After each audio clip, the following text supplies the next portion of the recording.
Welcome, everyone, to American Girls, the podcast. This is the show where we're reliving the American Girls series, book by book.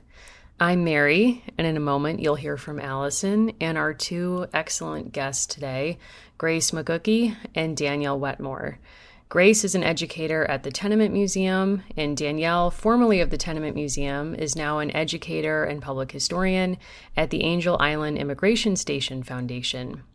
Now, today we're going to be delving into Rebecca's world in the Lower East Side, using the great interpretation and stories gathered by the Tenement Museum. Before we get into the episode, we just wanted to take a moment and acknowledge that the Tenement Museum is most known for histories of labor, and we're going to hear from two of its educators on the ground who have done so much research and offer such great interpretations.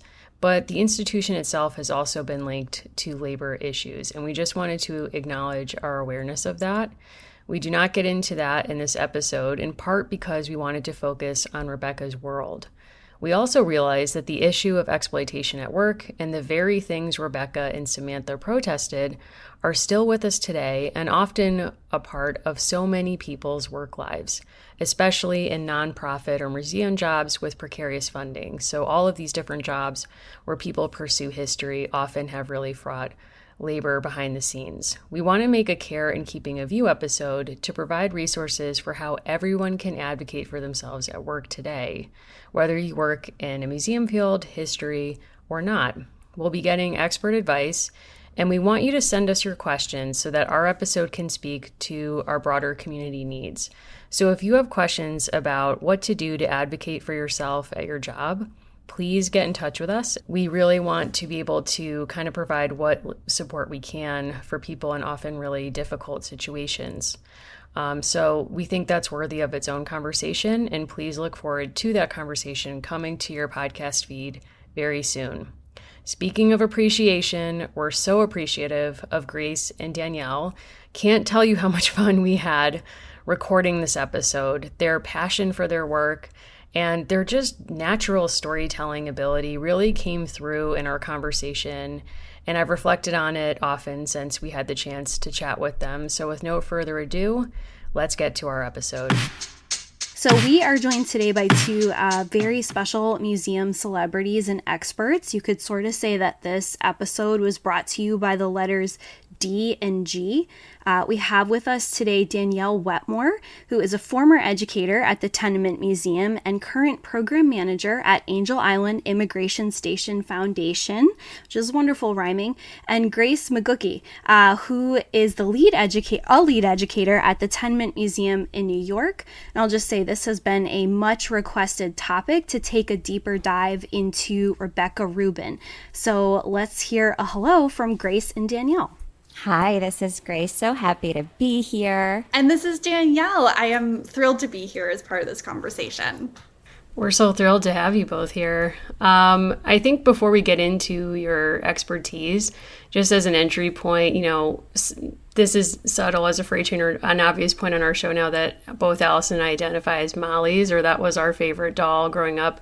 Can you maybe tell us a little bit about yourselves, like through American Girl? Like, who was your favorite doll? Did you care about American Girl growing up? Anything you want to share? I cared a lot about American Girl, but like from afar. Mm-hmm. Like, I was so jealous of everybody who had an American Girl. And I really felt like I made up a lot of rules as a child, like in my head, that I made myself live by. And for me, one of those rules was like, in order to like read the books, like you had to have an American Girl doll. And my family wouldn't get me one, probably because they were too expensive. But what my grandmother told me wasn't they're too expensive. Instead, what she told me was, you can't have an American Girl doll because you're not American, you're German. But wow. Maddie, my best friend across the street, had like many American Girl dolls. And so I would, like, my access to American Girl was really through Maddie. And I never really identified as with a favorite one because I felt like I, again, made up these rules about access to this. Wow. Way harsh, Grandma. Or I guess that was a creative choice, Grandma. Somewhere in the middle, I think. There's probably a German word for that. Both of those things at the same time. Yes. Wow, that's really interesting. Grace, what about you? Different experience. I had two dolls growing up, Felicity and Samantha, and I'm almost ashamed to admit that I was way more into Felicity. No shame. It was Why the do you horses, feel shame? it was the rebellion, the independence, you know, all of Are it. you a horse girl, Grace? Yep. Sure am. I love that for you. I think you're the first self-identified horse girl we've had on the show. So you're blazing a trail today. Thank you for that. I own it. Yes, but had those, played with them for like later in life than I want to admit. And yeah, given the accessories, it was like every birthday and Christmas, I'd just get American Girl stuff. Or family members would make things for my dolls, like sleeping bags and stuff. That's really cool. So somewhere between sort of like your denial of American Girl and like sleeping bag embrace of American Girl, respectively, you two find each other and you work together at the Tenement Museum in Manhattan. So can you kind of give us that story and sort of like what got you from those experiences to there? I think just up top, it's important to note that the Venn diagram of people into American Girls and into the Tenement Museum is a circle that's filled in. Like, huge overlap there. That and people like myself who used to, you know, dress up as Laura Ingalls Wilder for fun. So there's that. But yeah, we at the Tenement Museum talk about immigration and migration history in the Lower East Side of Manhattan from like the 1860s up till today, if we want to expand that a bit further, even going back to before immigration was a thing, when it was a colony and the indigenous people here too. I also dressed up as Laura Ingalls Wilder. And Wow. I don't know that Grace and I have ever spoken. Yeah, about we're her. going to have a conversation about that later. Well, like what was this because of the books or the show? The book. Books. Interesting. Okay, Allison and I like the show, so I'm not shaming the show. I'm just saying I'm aware. I've actually There's never many seen different the paths. show. Danielle. I tried watching it once, but I was excited because of the books and I had no idea what was going on. So I was like, it was like that 90s show, like Beauty and the Beast or whatever, where like I tried to watch it and I was like, this is not what I'm expecting. Yeah, it's very like 70s as much as it is an air quotes like pioneer story. Like everyone has a shag haircut, so I can imagine why it would be confusing. But I love that you both shared that. Yeah, I read the books and like loved like history books. So like I'm still actually like in retrospect really surprised that I never got super into the American Girl dolls books, because in retrospect I was like exactly who wanted to read those. But again, whatever. But I loved those books. I would beg my mom to let me like dress, like go to school in like long dresses, and I would like try to make them myself. How many bonnets did you have? Wow. I mean, I didn't know, like my mom wouldn't buy me any. So like I made my own from like t-shirts and whatever. Whoa. Because my mom was a super tomboy and she was like, what is your problem? Why do you want to dress up as a pioneer woman? Like, what is this? I learned on a field trip at one point that like pioneers took like sage and like rubbed it on their cheeks for like blush. And I was like doing that with anything I could find. My mom's like, can you stop rubbing like random things? Mm-hmm. And so like it was all sorts of that. And then I think until I was in high school, I thought that paper was very expensive. oh yeah. So I read that in some historic book. Right. And so like the idea of like being able to like sustain yourself, like I had very romantic ideas of pioneer life, right? Like those ideas have changed through research over time. But I took that into like a love of history. I majored in history in undergrad. I then decided that I wanted to go on to grad school because I was like, I love history so much. And wasn't studying actually anything to do with like tenements or immigration. I was studying the Great Depression for the most part and sort of gendered advertising during the Great Depression, but went to a panel that the university had put together. So I got my master's at the CUNY Graduate Center. And there's this panel of like, what do you do with a degree in history that's not teaching? And there were a bunch of public history professionals, and every single one of them talked about the Tenement Museum, and none of them worked at the Tenement Museum. And I'd never heard of the Tenement Museum. And so I was like, well, I should go to that place. I should check it out. And over the course of going and checking it out, I went on one tour and then was like basically told I had to work there.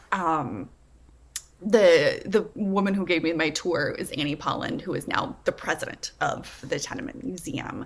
And there was no turning back. In my interview, I was asked, like, can you work here? Can you commit to working here for a year? And I was like, I don't know, maybe. And then I worked there for 10. Wow. Yeah, I thought of you yesterday, Danielle, because I got very offended at someone who didn't know who Frances Perkins was. But anyway, yeah, Danielle and I started around the same time at the museum, but kind of different angles, because I heard about it through the costume interpretation program recommended by a friend, where it was like, you have to be Victoria. You have to, like, they're hiring Victorias now. You have to try. And then I went to the museum and saw a couple programs and been there ever since. I have to say, like, during my interview, I kept being told, like, you should be Victoria. And I was like, who's Victoria? And they were like, you got the look, honey. I never ended up playing Victoria, but there was a lot of ideas about me being Victoria. And being Victoria, just to I'll try to summarize it, although I can probably write a thesis about it. Certain programs are costume interpretation programs at the museum, not all of them. So sometimes you might meet Grace, me as myself, an educator giving a tour, and sometimes you might travel back in time to 1916 and meet a 14-year-old Sephardic immigrant and get to interact with Victoria. Yeah, Victoria Confino came to the Lower East Side in 1914 when she was 11 years old. 1913. Oh, I'm out of practice. 1913. I was like, man, this math isn't working out as I was saying it.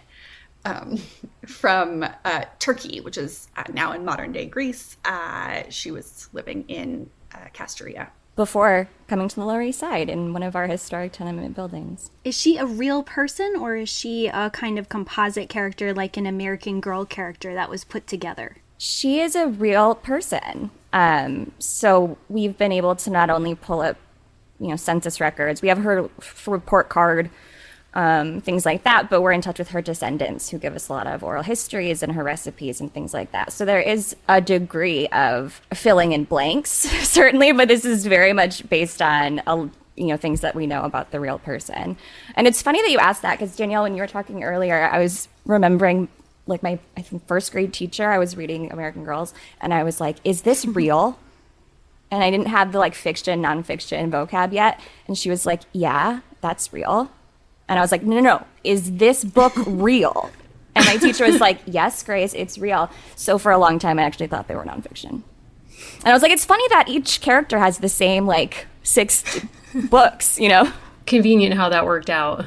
So can you maybe tell us, I mean, I hate to out myself this early in the podcast, but I actually have never been to the Tenement Museum. And I hope you don't reject me this early in the interview process. It's making me excited to come there and visit you, at least Grace. Sorry, R.I.P. Danielle. You're in California. But, if I were to come there, your website's phenomenal, by the way. I just want to really recommend that. Love the digital exhibits and watched the video with Padma. Would love to know if you got to meet Padma for a taste of the Tenement. That's a follow-up question. But it seems like when you come to the physical space and learn like space-based storytelling, like just traveling to different floors, you get to travel through time. Like, can you talk a little bit about how the museum is set up and kind of like what people can expect when they come there? Someone like me. I think we should answer this in 2 ways. And I just want to sort of preface that before we get into more of it. Something to note is that at this moment right now, if you visit the Tenement Museum, 97 Orchard Street, the main first or flagship building, right, the flagship building of the Tenement Museum is what I really came to call it during many Zoom tours. is closed for restoration. It's being restabilized, which is exciting and a phenomenal opportunity.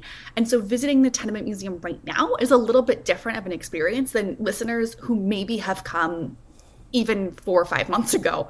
And so we can talk about both of those experiences. Both of the experiences are excellent experiences where you're going to learn a lot of things. They're just slightly different. Yeah, and there's also a lot that we've changed for many reasons, COVID, but like you can also visit us virtually and take virtual tours. So it's like a site-specific place that has gotten less site-specific in the past like 2 years, very much so. So we have, like in normal times, I guess, before times, we would give tours in 2 tenements on Orchard Street, 97 Orchard and 103 Orchard Street in the Lower East Side. We also would give walking tours and have different food programs available and special events and things like that. Because of 97 being closed down now, we've created alternate spaces. So we've kind of taken the apartments out of 97 and put them elsewhere, which has been interesting and a fun challenge, I guess, an interesting puzzle. That sounds really tough. Yeah. Yeah, I was there for the tail, not the tail end, the tail beginning, the nose. I don't know. Whatever. The beginning of this process. And it was really hard. And sort of watching it unfold, it's a lot of work to take down any exhibit, but particularly exhibits that weren't built at once. Like it wasn't like we popped up one exhibit at one point. So 97 Orchard Street came to be in phases, right? People lived in the building from 1863 until 1935. In 1935, a law was passed and it said that all tenement buildings had to have non-flammable staircases. Spoiler alert, the staircase inside of 97 Orchard Street is made of mahogany. It's beautiful. It's flammable. It costs a ton of money to replace a staircase. During the Great Depression, no less. So the landlord closes the building for residency. Everybody has to move out. At that point, only 7 families were living inside of the building. About 7, we think. Because of the Great Depression, many families couldn't afford to be living in these buildings anymore anyway. So these families had to move out and find someplace else to live. The commercial spaces, so at this point, that's the ground floor and the first floor of the building, continued on. The Tenement Museum, when it was first founded in 1988 by Ruth Abram and Anita Jacobson, starts as being sort of one of these storefronts in this building and grows into the Tenement Museum, the nonprofit, being able to buy the building and create exhibit spaces there. The first exhibit spaces were on the second, or the first recreated apartments, not the first exhibit spaces, but the first recreated apartments were on the second floor. It's the Gumpert's family who lived in the building in the 1870s, and the Baldisi. Actually on the 3rd floor. Yeah, the Baldisi family who also on the 3rd floor. actually lived on the 3rd floor. They're an Italian Catholic family during the Great Depression. The choice was to put them on the 2nd floor, not the 3rd floor, because the building had only been stabilized up to the 2nd floor. Exactly. I was going to say what the last tour that we gave in 97, a colleague and I did before we started this restoration project, was a very meta, like for museum members only tour where we talk about like, well, look at the building itself, look at all these layers of wallpaper, but also look at the like silly dum-dum mistakes we as a museum made when we were like a baby museum in the late 80s, early 90s. And so the experience of visiting 97 Orchard Street sort of grew from that beginning, where it was like you would get up to the 2nd floor and you saw the 1870s and the 1930s. That idea kept going. That rather than designing this museum as a standard historic house museum where it's like, this house exists in the year 1918 because a tenement. And it's George Washington's house. Legal definition of tenement. Oh, I was going to say, I was saving this, Danielle. Let's do this bit. Actually, Mary and Allison, I'd be curious, what comes to mind for you both when you hear the word tenement? Yeah, what associations do you have with the word tenement if you think about tenement in a word cloud? Well, I don't know if this is, I'm not thinking about definition. I'm thinking about like A Tree Grows in Brooklyn or books like that I've read growing up. I'm not sure if you're pro or con that book, but anyway, that's my history with this concept. That's the first thing that came to mind. Yeah, usually we don't hear neutral responses to that question. It's a question that we often like to ask people who visit the museum. Sometimes it's more positive, like this book, or, you know, Godfather Part 2, or nostalgia, Old New York. Usually it's more negative. You know, it's cramped, crowded, poor, all of this. But as JL was saying, the technical legal definition of a tenement in New York City is a building that houses 3 or more unrelated families. There is some fine print. They all need to have their own kitchens, which also means I live in a tenement.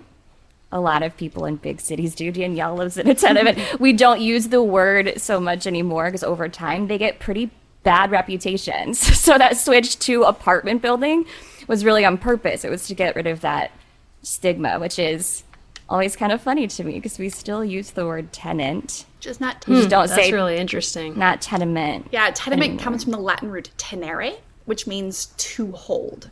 So the idea was that these were buildings that would hold many people, because there was a realization that you needed buildings in urban spaces that sort of held more people. That building up is useful. They come from a really, I think, exciting idea, but they didn't always work out exactly as intended, right? Lack of airflow ends up being a big problem. Capitalism, big problem. Big problem for the tenements. Perpetual problem. Grace, did you say botulism? I said capitalism, but botulism too, probably. I went on a 40-minute rant about trachoma yesterday, Danielle. I can't, like, we can get into it if you want. It's fine. I was just like, I don't ever really think about tenements and botulism at once. I mean, Food for thought, why food for not? thought, yeah. I think Allison actually has some questions that I don't know if it'll take us to botulism, but it's about kind of like what tenements were like, at least in different time periods y'all cover, but would love to hear your thoughts. Yeah, I think 2 questions that are sort of related that came from listeners. One was about the smell of a tenement, and I think that's come up a lot because we have some really great evocative passages in the Rebecca Rubin books about her sensory experience, and I know that you all work hard to do that in a deliberate way. And I think a related question that you two could answer is about windows. Someone was asking about the kind of curious visual they've seen of what appear to be windows on an inside wall, and sort of how would that happen? Why would that happen? And those certainly seem to be related questions to me. So when I first started working at the Tenement Museum, luckily this was a short-lived experiment, and I appreciate why people were doing this experiment. But I also appreciate that it ended, was really trying to bring in like actual smells into the building. And so one of the first tours that I learned shop life, we had like a mug of beer with a fake beer smell in it. And the idea was to pass it around. Smelled like a dive bar Oh my God. floor. And like the idea was to my like pass God. it around to visitors to like, Like almost like a Yankee Candle approach. Yeah, kind of. Well, different tours, like Victoria can give you a smellscape in a certain sense, but some of those from a museum standpoint were failed experiments. the like actual smells of things you can smell, I think, are very useful. Like if you meet Victoria, she very well will grind up some cinnamon and like have you smell that and like have that kind of that sensory experience. But for the most part on tours, we try to use our words to explain the sensory experience. And really the time period that you're living in the building during is going to shift that sensory experience. So in the 1860s, when people first moved into the building, it was built in 1863, the streets were paved, but no one knew they were, You wouldn't know it, yeah. because they were covered in so much horse manure, garbage. Sanitation at this time 3 feet high on the streets. Sanitation at this time was not a public service. It was a private service that you paid for. And the residents living in tenement buildings don't have enough extra income to be paying for street cleaning. the landlords of the building don't have a lot of reason to do it, because if they clean like the section of the street in front of their building, the other, like waste is just going to move. And so you really need... Speaking of smellscape, sailors apparently said that you could smell Manhattan from like a mile out at sea. That is stunning, and not in a good way. Wow. And so there's just waste collected in the streets. This is manure. This is household waste. This is coal ashes. This is like carcasses. All of it. And what wasn't eaten by free roaming pigs might be dragged into these tenement buildings. And so there's that part of the sensory experience, right? And also most buildings in the rear yard have outhouses, privies, if you will. And some of them are connected to sewer lines, like 97 Orchard Street, and some of them are not. But whether or not they're connected to sewer lines, there is a smell associated with them, because the toilets don't flush like per use if they're connected to the sewer line. They're flushed like once a week, every other week-ish. And so you have just human waste piling up outside in the rear yard. And so like if you think about like a humid July day in Manhattan, it's gonna be stinky. And so actually people liked to live on higher floors of tenement buildings because you were further away from the smells.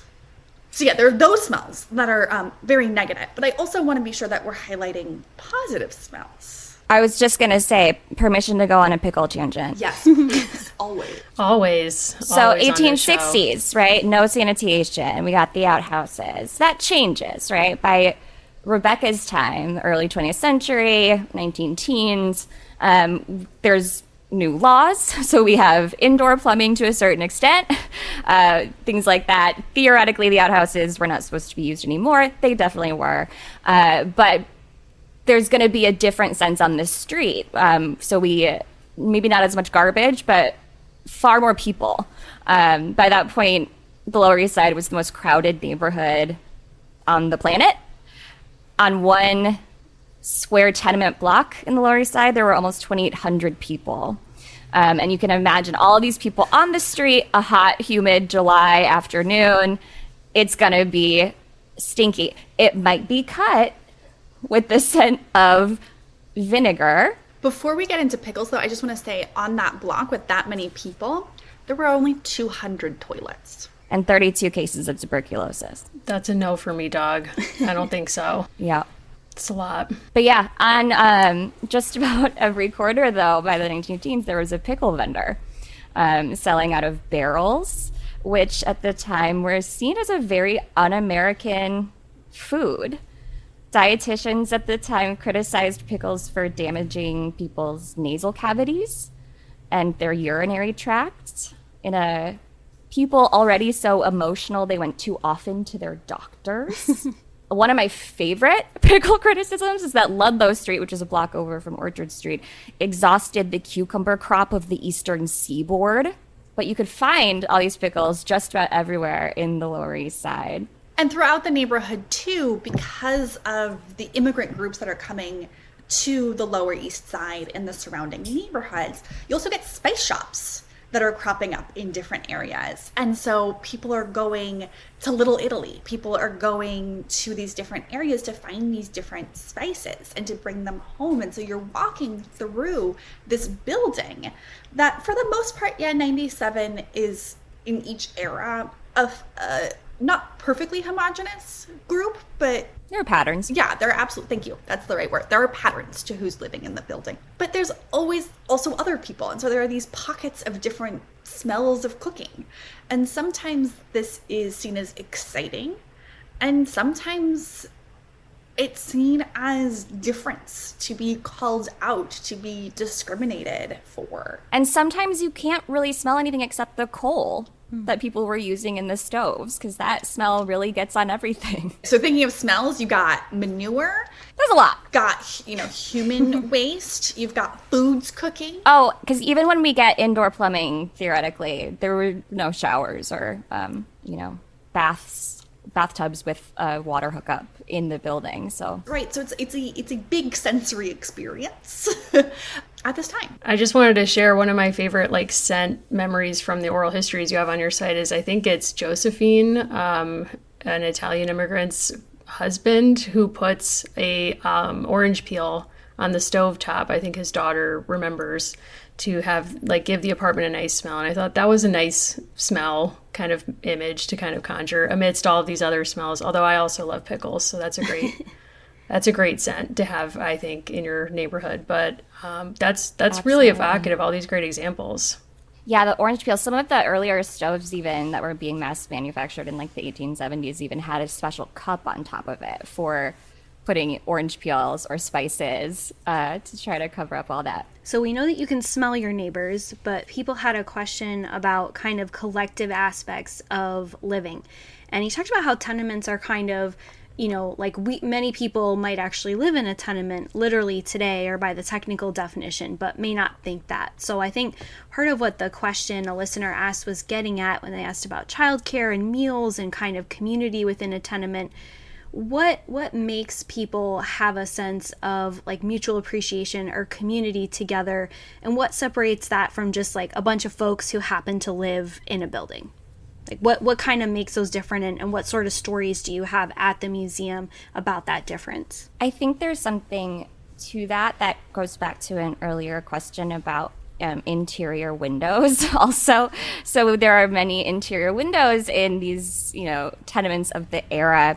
Some people call them tubercular windows. Mm-hmm. At a certain point, they're required by law in tenements in New York City.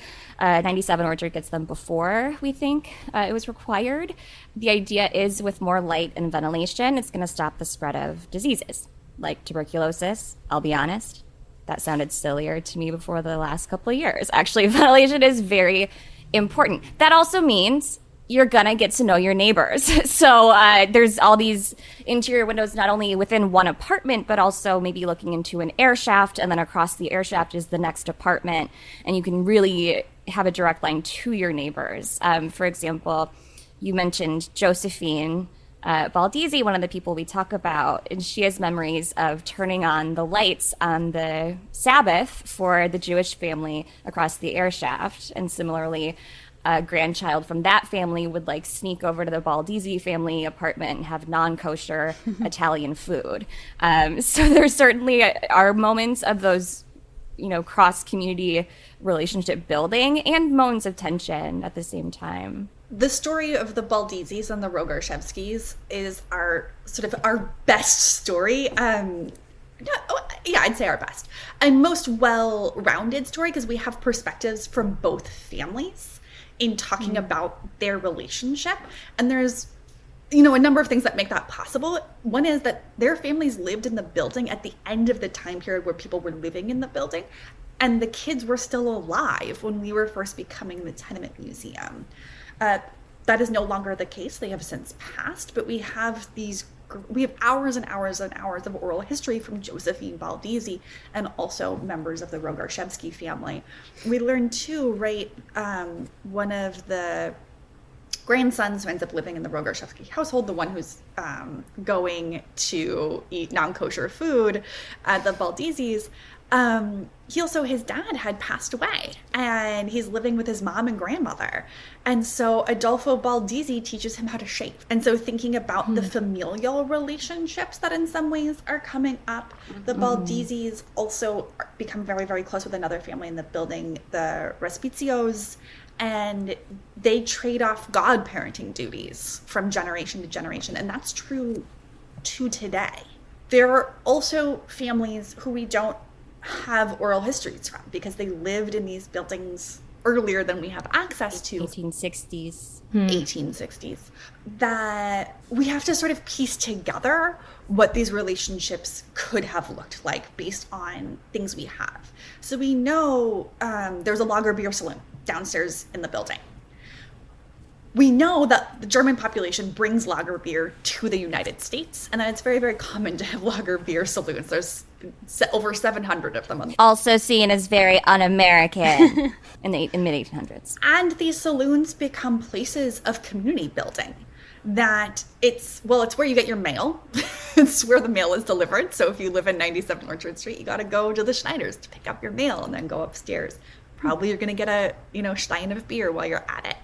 It also becomes a place for Rhines to meet. So Rhines are social aid communities and clubs. And some of them are like fitness clubs. Some of them are political organizations, right? There are all of these different ones. And we know that John was the treasurer of the Deutsch-Amerikanische Reformverein. Yeah, the Deutsch-Amerikanische Reformverein. And a part of at least 2 others. But there were spaces really not just to get beer, but you could get food, you could get translation services, get help drawing up legal contracts. They become the kind of small indoor community centers for the neighborhood. And then if we go sort of more into the present and we think about 103 Orchard Street, we also have stories about people sort of engaging with each other, maybe in sort of less like familial ways, but in more sort of like we know of the Size Velez brothers trade off being the supers of the building. So they end up with these relationships in the building, and they remember the gifts the Wong family would give them for Chinese New Year, and sort of these ways in which you get to know your neighbors, that maybe you're not best friends, but you get to know one another, and it makes a stronger community too. I'm wondering if you see that also as a place where like collective action in terms of protests would be organizing as well. I know that you got your website talks about the kosher riots, and our last guest actually was talking about that and sort of imagining like would Bubby have participated in those protests and maybe taught Rebecca kind of how to organize or how to protest, or her other grandchildren. So I'm kind of not sure what you make of that, but would love to kind of hear what happened in those spaces. Where to begin? There have been lots of, I guess, like grassroots, primarily women-led protests that have changed things dramatically, usually for the better. And it's interesting to look at that generational thing, because with the kosher meat boycott of 1902, the New York Times, not a fan. They have very colorful language describing these women, these immigrant women, and how they're not American and they're ignorant and all of this. The New York Herald was like, man, they're organized. Like, good for them. Like, they're really making it happen.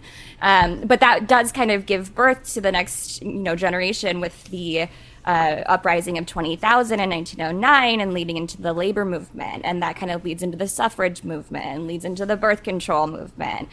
So it is interesting to think about those dynamics and what especially young girls are learning from their moms and what they're kind of taking away from these things that are happening all around them in the building, in the streets. And we don't have any records for our building of a mom sitting her daughter down and explaining what it was like for her to work in the garment factory and now her hopes and dreams for that next generation.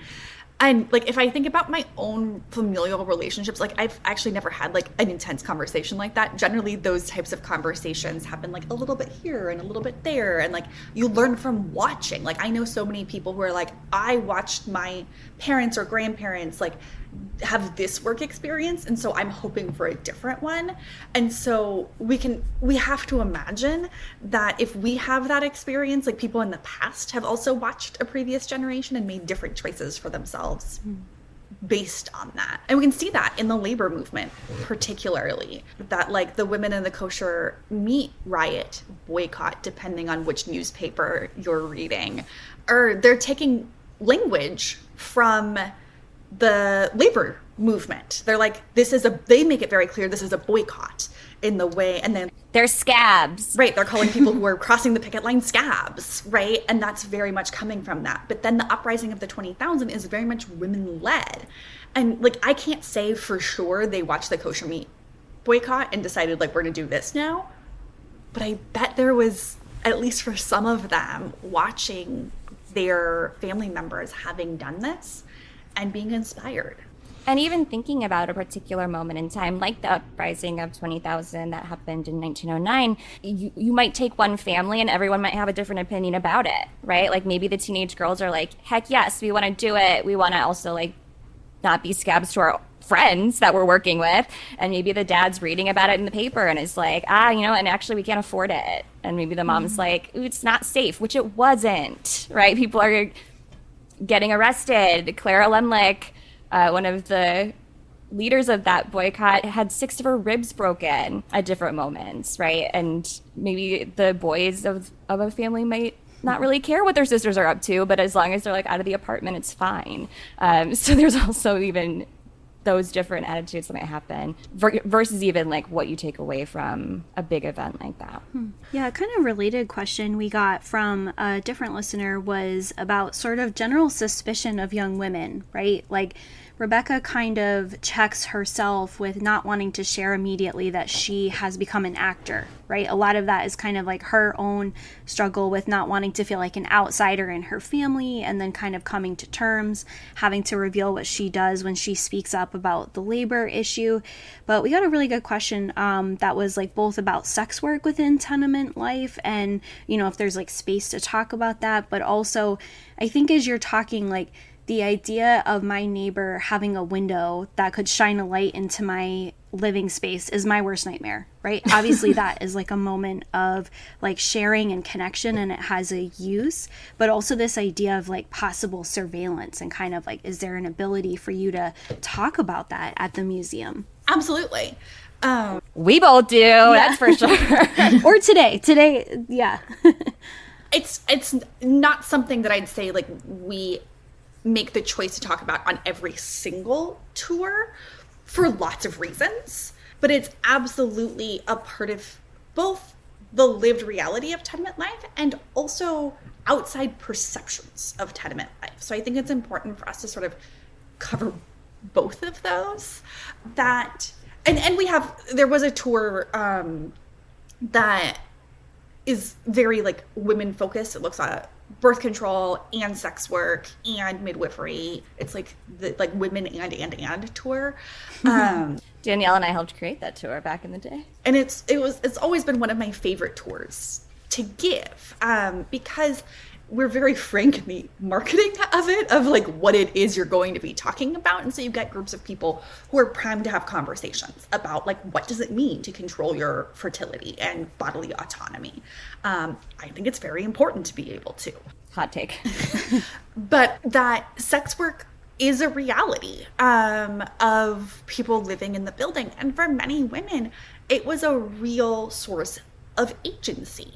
It was a way in which they could make money, in some cases while staying home, right? They could care for their home, they could clean their home space and see a client at some point. And the garment industry, for example, is highly seasonal. So those factories where you're sewing blouses or whatever might only employ you for 5 months out of the year.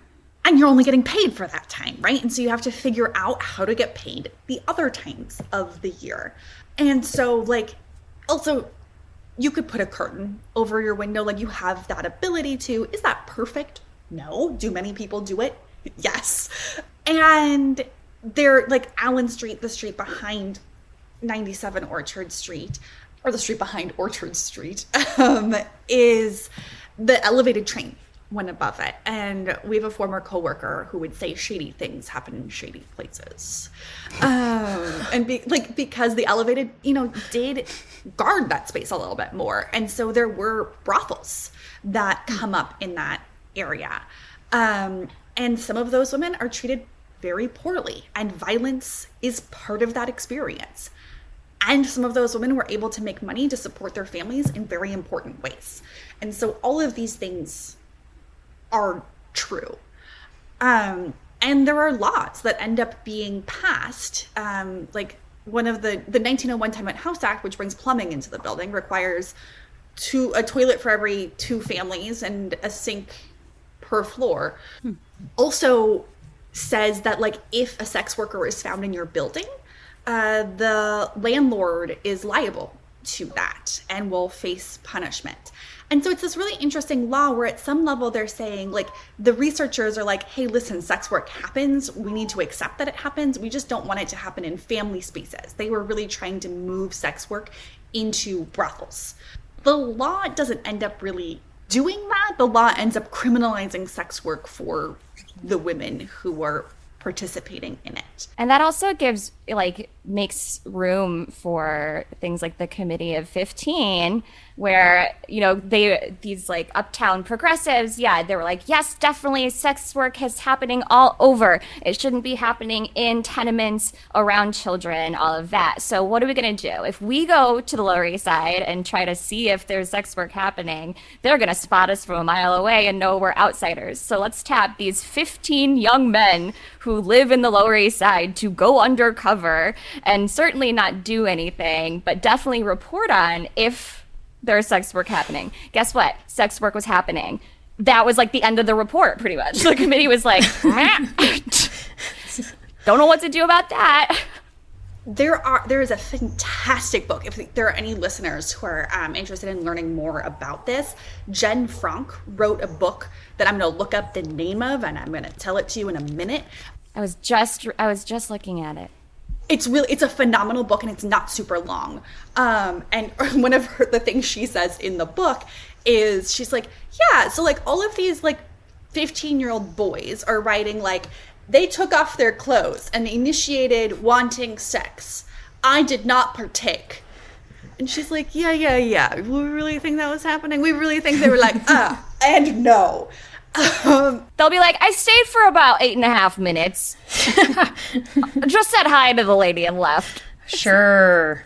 We had a colleague in graduate school who researched FDR's investigation as Assistant Secretary of the Navy into gay sex in Newport in the Navy. And basically it was a similar situation, if I'm recalling correctly, of men who worked for the government who went undercover to try to surface gay sailors and would have sex with them and be like, afterwards be like, you're under arrest, I'm taking you down.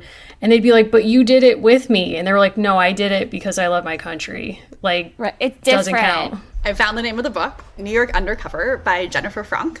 And one of the people she writes about in the book is William Lustgarten. William Lustgarten lived at 97 Orchard Street. Son of a kosher butcher, goes on to fake his own death. Oh. Can you say more about faking his own death? Oh, well, interesting character. Yeah, he's part of the Committee of 15. I found rather recently, Danielle, I don't remember if I told you this, the report for the person who recommended him for this committee, and he was like, he's upstanding, best guy ever, highly recommend. We have some of his reports where it's very similar of like, yes, I saw a sex worker, politely shook her hand and walked away or whatever. And then I marked the door in chalk, so go find that door. It's interesting, Willie Lustgarten. He becomes a lawyer, and I think gets into some kind of fraud situation, and insurance fraud, tax fraud, and then attempts to fake his own death to get out of it.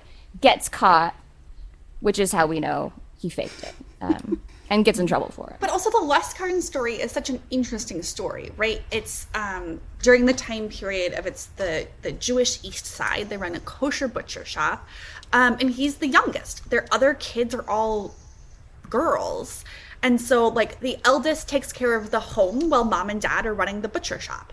Then the next one becomes a seamstress. And so she's able to bring in some money into the household. That money allows the next one to go to more schooling as she becomes a trained nurse, is able to bring in more money into the household so that William can then become go to law school, a lawyer.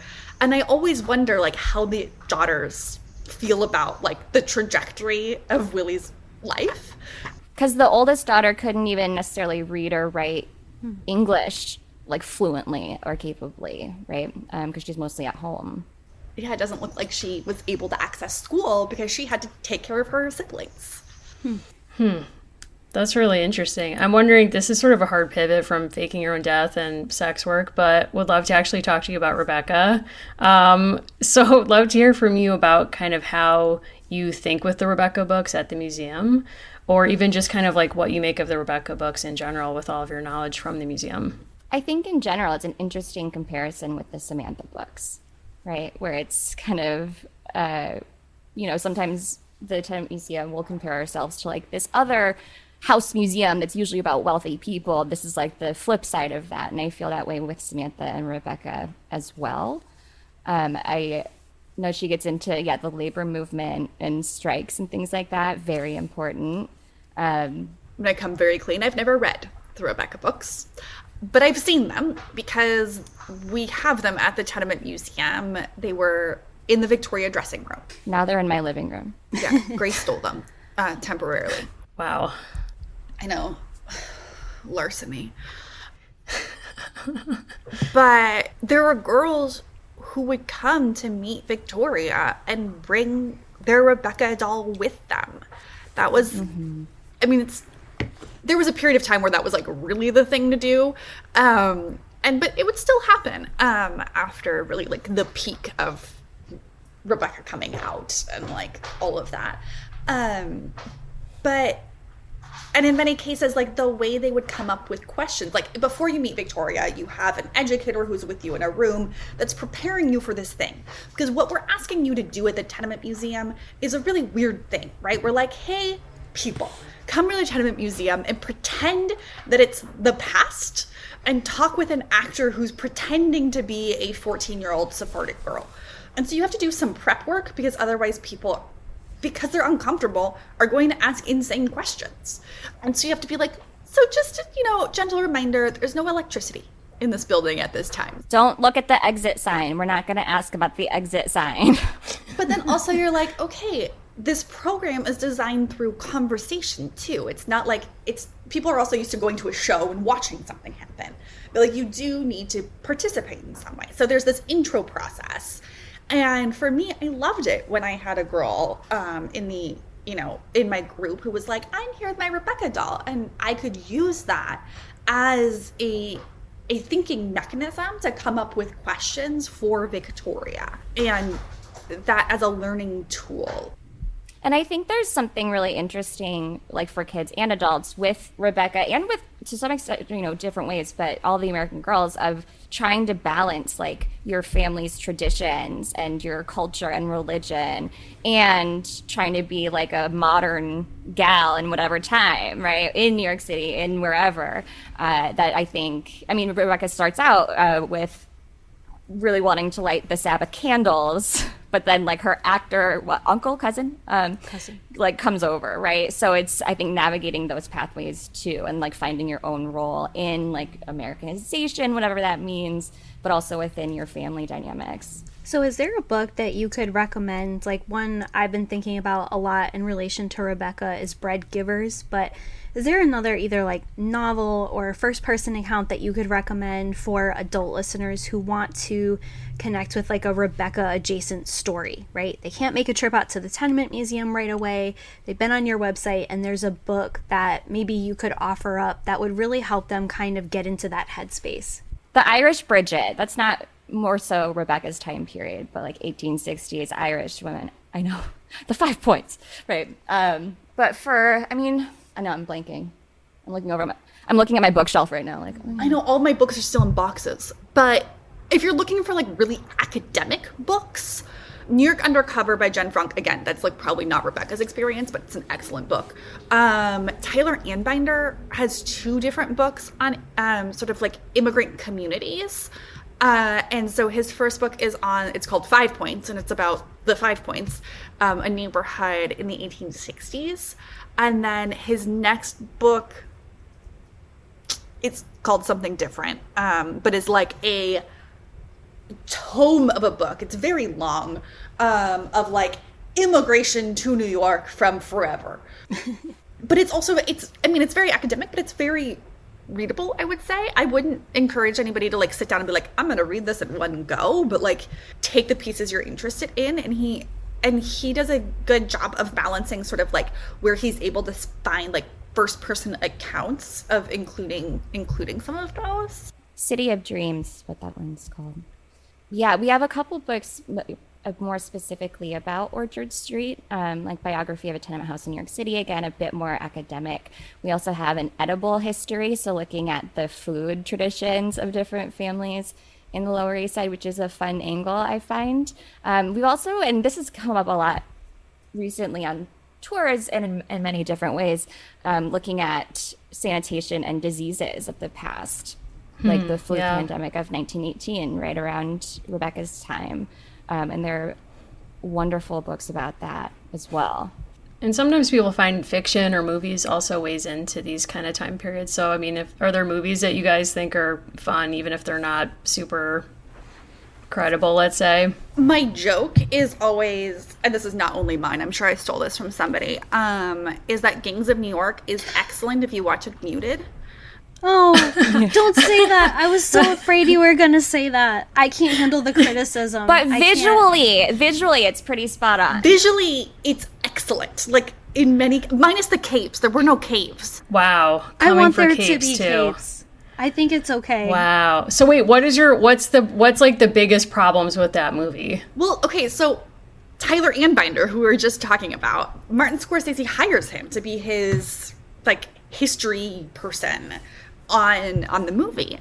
And this is me telling Tyler Anbinder's story. So this is also like a game of telephone, but I've heard him tell this story probably 10 times. So, like, anyway, he's like, yeah, so I'm hired, I get the script, and I'm supposed to write on the script, like, anytime there's a historical discrepancy. And what I did is I did that, and I also offered, like, how they could fix it. And he's like, to Scorsese's credit, he, like, sat down with me and went through my edits page by page. And he's like, I had at least one edit on every page. And on each edit, Scorsese was like, cool, I hear you. I need it to be this way in the movie for this narrative reason. And I'm not making a documentary. And Tyler Anbinder was like, cool, yeah, but you hired me to do this, you should know it. And so every single one he did that with, except there was a scene that Scorsese was like, yeah, we'll do this edit. And there's a voting scene, and you vote in bars at this time. And Tyler Anbinder was like, yeah, you would vote with colored pieces of paper in big glass, like, vases, jars. And Scorsese was like, cool, that has no narrative difference. I will absolutely do that. Tyler Anbinder is watching the movie. He's very excited for his moment. It didn't happen. Oh. That's sad. That's sad for him. Wow. I mean, just to follow up, like, did you guys get to meet Padma? Like, were you expert consultants like Tyler? Kinda.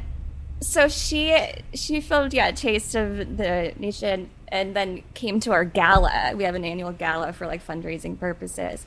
However, Grace did not get to meet her.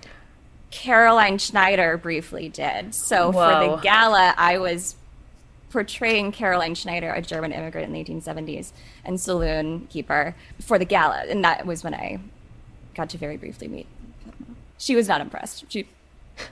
Really? She was busy. Sure. Sorry, Danielle, it didn't work out for you. But, you can't win them all, I guess. We've also never met her, so I think that keeps us all in, like, humble and good company. But I did get to meet LeVar Burton once. Oh my God. I hope he was cool. He was. It was lovely. Okay. He met Victoria. He did, like, right. Reading Rainbow Meet Victoria thing when Reading Rainbow was, like, briefly rebooted. Actually, maybe it still is on. I don't know. But yeah, he was like, anybody who's here, like, I'm happy to meet them. So I shook his hand and he took a picture with all of us. So when we told people that we were going to do this episode, they were so excited. They couldn't wait to kind of hear from people who have actually had the experience of working in a Rebecca type space. If people wanted to follow up with you in some way, or had a question, or just wanted to say thank you for the great content, would there be a best way to do that for each of you, or accounts they should follow related to Tenement Life? I mean, if you want to follow an account related to Tenement Life, I mean, the Tenement Museum has an Instagram, Twitter, Facebook that I used to be involved with, that you can follow there. I am not publicly very active on many social medias, but I am publicly sort of active on Twitter. Grace Magucki is my Instagram handle, first name, last name. Or if, I don't know, email, you can email the LESTM, Lower East Side Tenement Museum at tenement.org to get in touch, I suppose. I also now am at the Angel Island Immigration Station Foundation, and we have social media accounts too. Excellent. If that doesn't work for any of you, just send a pigeon, and I kind of feel good that it'll work out. We still trust carrier pigeons on this show. We do. We hope you can respect that. Well, thank you so much for your time and for this great history. We so appreciate you sharing all your time and talents with us. Thank you. This was so fun.